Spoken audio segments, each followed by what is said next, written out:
Senhor esteja convosco. Ele está no meio de nós. Proclamação do Evangelho de Jesus Cristo segundo Marcos. Glória a vós, Senhor. Naquele tempo, Jesus chamou a multidão para perto de si e disse: Escutai todos e compreendei. O que torna impuro o homem não é o que entra nele vindo de fora, mas o que sai do seu interior. Quem tem ouvidos para ouvir, ouça. Quando Jesus entrou em casa, longe da multidão, os discípulos lhe perguntaram sobre essa parábola. Jesus lhes disse: Será que nem vós compreendeis? Não entendeis que nada do que vem de fora e entra numa pessoa pode torná-la impura, porque não entra em seu coração, mas em seu estômago e vai para a fossa? Assim Jesus declarava que todos os alimentos eram puros. Ele disse: O que sai do homem, isso é que o torna impuro, pois é de dentro do coração humano que saem as más intenções, imoralidades, roubos, assassínios, adultérios, ambições desmedidas, maldades, fraudes, devassidão, inveja, calúnia, orgulho, falta de juízo. Todas estas coisas más saem de dentro, e são elas que tornam impuro o homem. Palavra da salvação. Glória a vós, Senhor.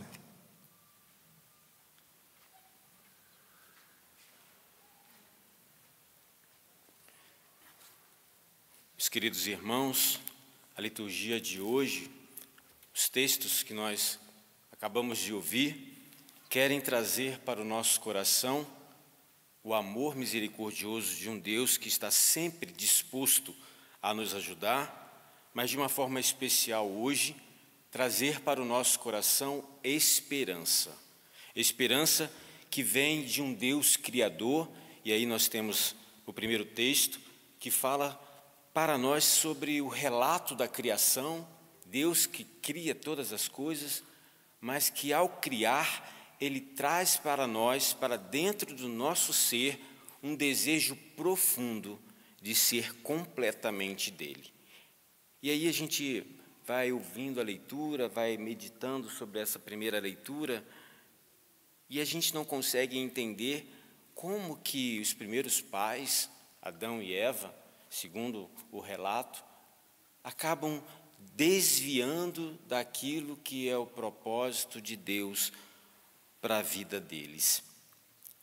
Essa criação, que engloba tudo, a humanidade, traz para nós uma figura de um Deus oleiro, um Deus jardineiro, que coloca ali, olha, as pessoas no lugar, no melhor lugar, para cuidar da sua obra. Assim somos nós, os filhos de Deus, que viemos a esse mundo, que somos muito amados pelo Senhor e que precisamos cuidar daquilo que faz parte da criação, mas também uns dos outros. E aí Deus nos colocando nessa vida para agir desta forma, faz com que a gente possa perceber também que é através da escuta, a escuta da sua palavra, que nós podemos ter toda a orientação necessária para fazer aquilo que é da vontade dele, aquilo que ele quer que a gente possa fazer. Então, os textos hoje querem mostrar para nós esta esperança de um Deus criador. Nós que somos seus filhos, as criaturas de Deus, mas que nem por isso, nem por ser somente uma criatura, deseja estar fora dessa dignidade que Deus quer para nós. Então nós temos aí algumas perguntas chaves que podem nos ajudar nessa questão existencial.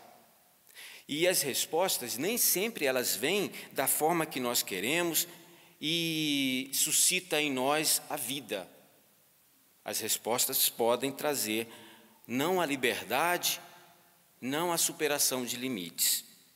Ficamos contemplando então uma árvore, segundo o relato, uma árvore da vida que quer trazer para nós a felicidade através de um conhecimento.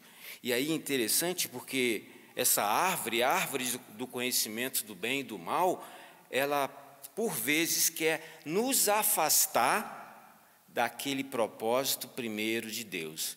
Aquele que eu acabei de falar, né? Deus que cria toda a humanidade, toda a criação, para ser um objeto daquilo que é a vontade dele. Meus queridos, por vezes nós esquecemos da providência que vem do Criador de tudo que pode reagir a tudo. Nós queremos então tomar parte, mas não como aquele que é criado por Deus, que deve fazer as coisas segundo a vontade de Deus, mas colocando ali, olha, no nosso coração um desejo, algo que pode muitas vezes atrapalhar os planos de Deus para a nossa vida.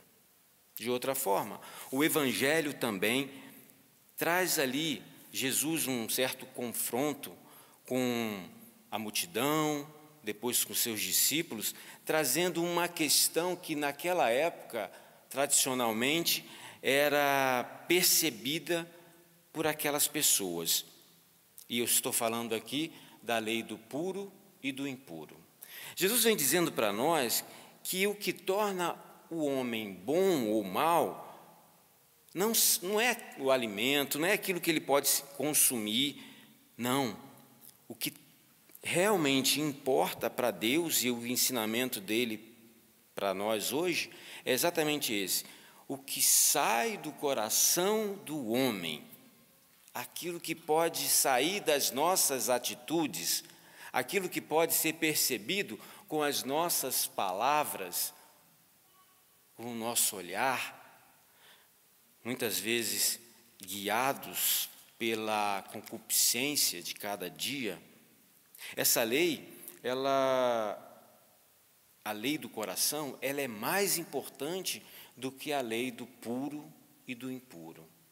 Nós temos aí, quando Jesus fala sobre o coração, uma grande questão que eu comecei a refletir fazendo esta homilia. Como será que eu tenho me comportado diante de uma vontade de Deus, né? E aí eu fiquei pensando, o que tem alimentado este santuário que é templo de Deus, o meu coração? O que se tornou presença no meu coração hoje? O que está aqui dentro? O que eu posso encontrar quando eu olho para o meu coração? Eu tenho dado mais importância para as coisas exteriores, por exemplo, desejos, ou tenho alimentado o meu íntimo com a palavra do Senhor?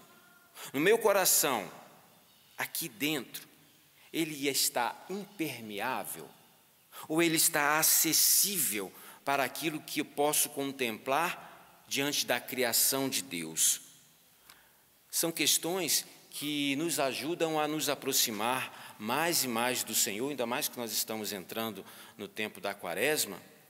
Agora, nós precisamos também saber como evitar cada um desses riscos. Escutai-me, diz o Senhor. Então, é pela escuta atenta que o nosso coração vai se transformando num coração segundo a vontade de Deus. Não segundo o relato do Gênesis, Adão e Eva, que escolheram de outra forma, mas através dessa escuta leal da palavra do Senhor, nós podemos sim ter critérios adequados para um bom discernimento, um discernimento correto daquilo que são as minhas ações, daquilo que é o meu entendimento, daquilo que é a minha posição nesse mundo. A palavra de Deus precisa estar no nosso coração. Só assim estaremos perto do puro que é Deus e daquilo que Ele deseja para nós. Meu querido, minha querida, esta lei a lei do impuro não pode ser maior do que a lei do coração, que brota de um coração grato a Deus por tudo aquilo que Ele fez e faz ainda hoje. Portanto, a liturgia de hoje nos ensina a distinguir as situações para podermos agir corretamente, não como Adão e Eva, mas de acordo com a vontade de um Deus de amor, um Deus bondoso, um Deus misericordioso. E aí, eu me lembrei de uma frase de Santo Agostinho, que diz assim para nós: portanto, quanto mais amarmos a verdade, tanto mais devemos odiar a mentira. Quanto mais amamos a luz, parafraseando Santo Agostinho agora, quanto mais amamos a luz, mais devemos odiar as trevas. Quanto mais amamos a vida, mais devemos, não vou dizer odiar, mas nos afastar da morte. Quanto mais amamos a Deus, mais chegamos perto desse Deus Criador que tem muito para mim e para você. Hoje o nosso coração precisa estar cheio da vontade do Senhor, a ponto de reconhecer que Ele é sim o nosso Deus. Na primeira leitura, no primeiro texto, nós vimos então a figura de um jardineiro. Proponho para vocês hoje regarmos os nossos sonhos com a fé, para assim, com a bênção dele, ter muita colheita. O Senhor nos ajude nesse tempo a encher o nosso coração de amor e assim manifestá-lo na vida das pessoas que nós amamos, na vida das pessoas que precisam.